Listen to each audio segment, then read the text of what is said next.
Hey, salut la gang, j'espère que vous allez bien. Donc, on va regarder le OMI avant de partir pour Noël. Hein? Ça se trouve être la fête de Noël demain. Puis bien entendu, vous me verrez pas ici en train de faire une autre charte de OMI. Probablement que demain matin, je vais essayer de faire quand même un survol des prix pour les VV Collectibles. Peut-être les news et etc. rapidement, mais bien entendu, pas de OMI charts. Donc, on la regarde rapidement, right away, aujourd'hui. Donc, de prime abord, quand je regarde tout ça, là, je vais vous dire, là, de prime abord, je vois tout de suite un espèce de pattern. Débarrasse ça ici. Je vois un pattern ici, quand même, peut-être pas super réconfortant, ok, dans la mesure où que je pourrais probablement mettre ça comme ça, puis dire, regardez là, comment qu'on a l'impression, j'ai l'impression d'avoir un début d'un un reversed bull flag, ou peut-être même un pennant. Ça dépend. Regardez un peu, on va essayer de le faire. On va essayer de le faire en flag. Si on le fait en flag, là, ça pourrait fouter avec ça ici. Vous voyez? Donc là, on pourrait avoir un flag. Généralement, ce que ça fait, ces flags-là, c'est qu'ils vont s'extend. Puis, on va avoir quelques mouvements up and down dedans avant d'avoir un drop down puis une percée vers le bas. J'ai l'impression que c'est ce qui va se passer pour notre OMI. J'ai l'impression qu'en plus, là, les drops qu'on va avoir, on va avoir un drop de Mickey Mouse demain à Noël. Je vous avoue que je suis pas déçu du style « Oh merde, c'est de la merde ». Non, mais je suis comme un peu « Oh, je m'attendais à de quoi de gros de Marvel, de quoi de gros de plus gros de Disney un peu qu'un Mickey Mouse ». C'est pas que c'est pas gros, mais on en a déjà. Il y aurait pu nous sortir du nouveau stuff. On aurait peut-être quoi, en tout cas, vous comprenez, je ne vais pas partir trop en peur là-dessus. Mais bon, ça, c'est mon feeling pour le OMI. On pourrait peut-être aussi transformer tout ça en un espèce de pennant. Mais encore là, je trouve que c'est plus dur de dessiner un pennant à partir de là. Peut-être qu'on va y voir justement. Peut-être qu'il va agir comme ça ou est-ce qu'on va arriver avec un mouvement un peu plus oink, oink, oink. Puis je vous dirais même que souvent ce qui arrive, c'est qu'on va sortir un petit peu ici avant de repartir. Donc, peu importe le flag qu'on va faire, j'ai l'impression que là, on a du downtrend qui se prépare quand même solide. Puis on va aller voir ce que nos EMA vont dire. OK? Donc, si je me permets, comme je venais de dire, de zoomer et d'aller voir les EMA, on est sur le daily, les EMA sont pas très bons signes dans les autres que si je me permets d'enlever les trendlines un petit peu. Là. Ok, vous voyez ici, on a eu une belle vague bearish, ok, avec un écartillement des EMA, donc il s'écartillait comme ça. Là, on semble avoir une stabilité, surtout qu'ils sont un peu plus horizontales. Donc, dans ces moments-là, je pourrais revoir un momentum un peu bullish, ce qui me ramènerait encore une fois sur ce que je vous expliquais rapidement avec les trendlines, c'est que tantôt, c'est que je pense qu'on pourrait avoir une ou deux vagues uptrend. Ça fait très très fortement aussi avec le bearish flag pattern. Regardez ici, on aurait juste notre première vague là, que si je le recache, un petit peu, si je le recache, regardez ici, première vague, on aurait le droit à une deuxième vague, puis après la deuxième vague d'habitude qui se produit. C'est une percée sur la descente de notre ligne de support qu'on voit ici sur notre flag. Donc, c'est ce que je pense qu'il va arriver peut-être en 2 ou 3 vagues dans la mesure où on va peut-être percer directement, on va peut-être avoir droit à une troisième vague avant la percée. On peut même avoir des flashs ici selon les news. Donc, il peut arriver un paquet de choses jusqu'à un certain point, mais je pense qu'on s'en va sur un bearish trend.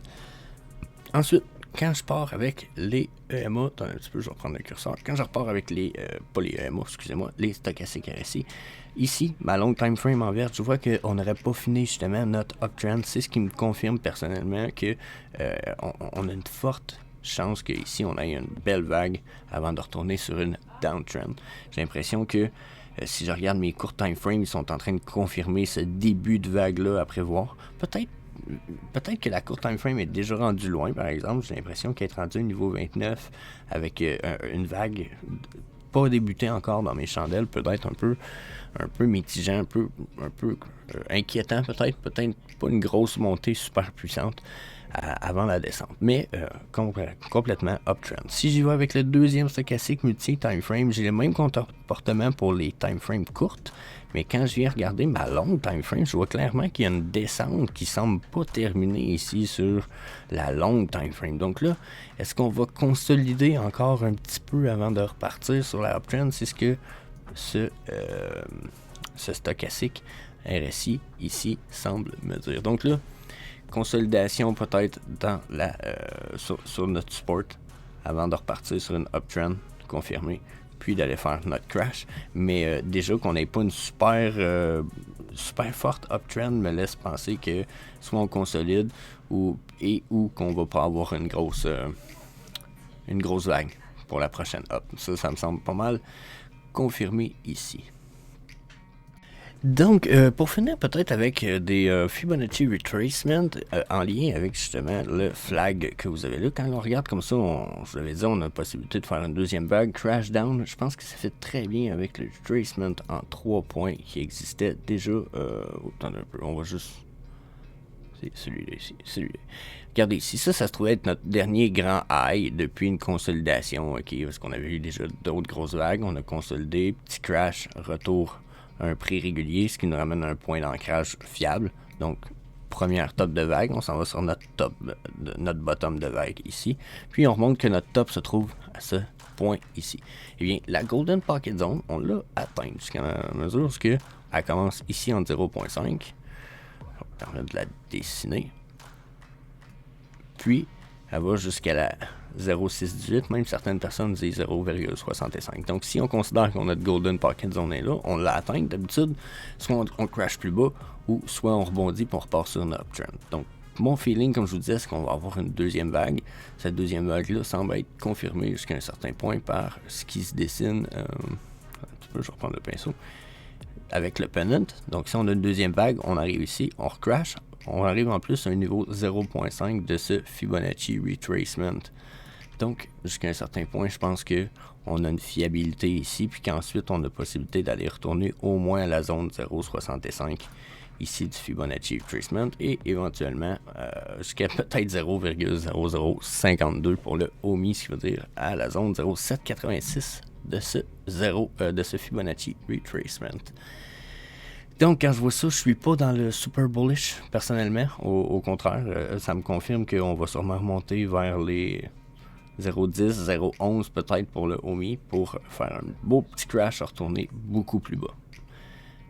Ensuite, quand on continue à pousser la notion un petit peu ici, si je me fie juste à un Fibonacci Retracement en 2 points, puis que je regarde juste la descente, on n'a pas remonté très haut sur ce point-là, donc on aurait potentiel justement de remonter.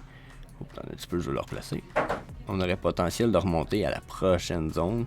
Je vais effacer celui-là tranquillement. Pour éventuellement aller retester plus bas. Puis encore une fois, regardez, si je regarde la prochaine zone, ça serait 0. Ça serait la 2,36, mais ensuite on aurait la 3,82. Ça respecterait quand même jusqu'à un certain point notre flag, parce qu'on peut flasher un petit peu par-dessus avant d'aller crasher plus bas. Donc, jusqu'à un certain point, je pense qu'encore une fois, on a confirmation de la forte possibilité du bear flag qu'on a là. OK? Puis, si on a atteint, ce que je pense pas encore être le cas, notre top, ici, ce que je pense pas qu'il va être notre top ultime, jusqu'à un certain point, on a quand même déjà flashé notre Golden Pocket Zone ici. On s'est rendu même jusqu'à la zone 7,86. Donc, très, très logique qu'on ait une zone de rebond. On va remonter probablement dans les zones plus hautes. Ce qui va nous ramener, comme je disais, probablement dans les 0,11 maximum, avant qu'on redescende dans les 0,86.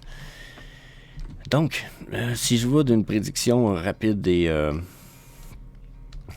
globale, je vous dirais 0,11 maximum. 0,00011. Hop.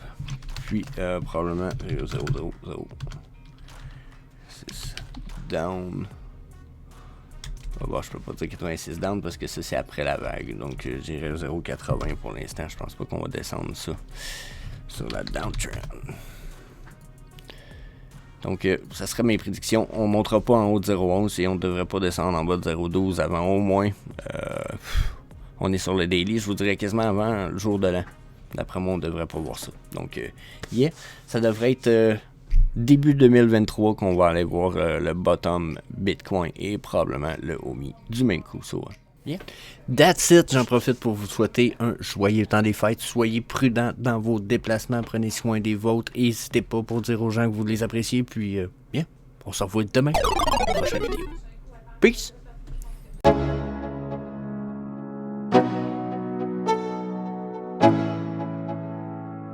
Let's go.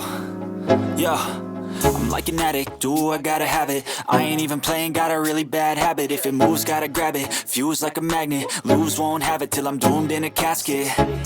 I ain't playing, got a weird mind. If you work 8 hours, I'ma work 9. If the shit tastes sour, you should taste mine. I'ma stay in power for a long time.